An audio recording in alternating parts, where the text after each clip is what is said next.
Muling ilulunsad ng pamahalaan ng Task Force BARM at Task Force ABRA. Welcome daw ito sa COMELEC para maging mas ligtas ang halalan. Yan ang agenda report ni Joash Malimban, live nag-uulat mula sa Camp Aguinaldo. Joash? Hapon sa Camp Emilio Aguinaldo ang pagre-reactivate ng Task Force ABRA. Sa ilalim ng task force na ito, magkakaroon ng isang mas organized at focus na pwersa ng pamahalaan na tututok sa pagpapanatili ng kapayapaan sa probinsya.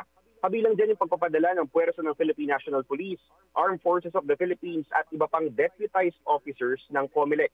Nauna nang inactivate ng PNP ang Task Force BARM noong March 25, kasabay ng sunod-sunod na kaso ng election-related violence sa lugar. Kuring na kapapasok lang din na balita, inanunsyo ngayon ng PNP na ayon sa kanilang naging investigasyon, yung pinatay na election officer sa Datu Odin Sinsuat, hindi raw election-related yung rason. More on a personal reason daw ito ayon kay PNP Chief Marbil.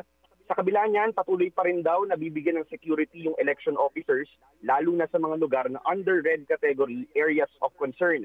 Binanggit naman ni COMELEC Chairman Garcia na may ilang mga lugar pa raw na maliban sa Datu Odin Sinsuat ay maaaring sumailalim sa COMELEC control. Kasalukuyan ng pinag-uusapan ng COMELEC at ng PNP kung may mga bagong lugar na itataas sa red category.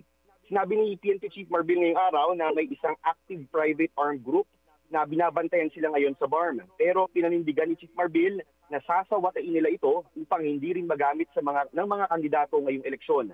Sa kabuuan, nagsagawa ngayong araw ng isang command conference ang COMELEC kasama ang PNP, AFP at Philippine Coast Guard upang masigurado ang isang ligtas at malinis na elections 2025. Corina. Okay, maraming salamat Joash Malimban, nagulat live mula sa Camp Aguinaldo.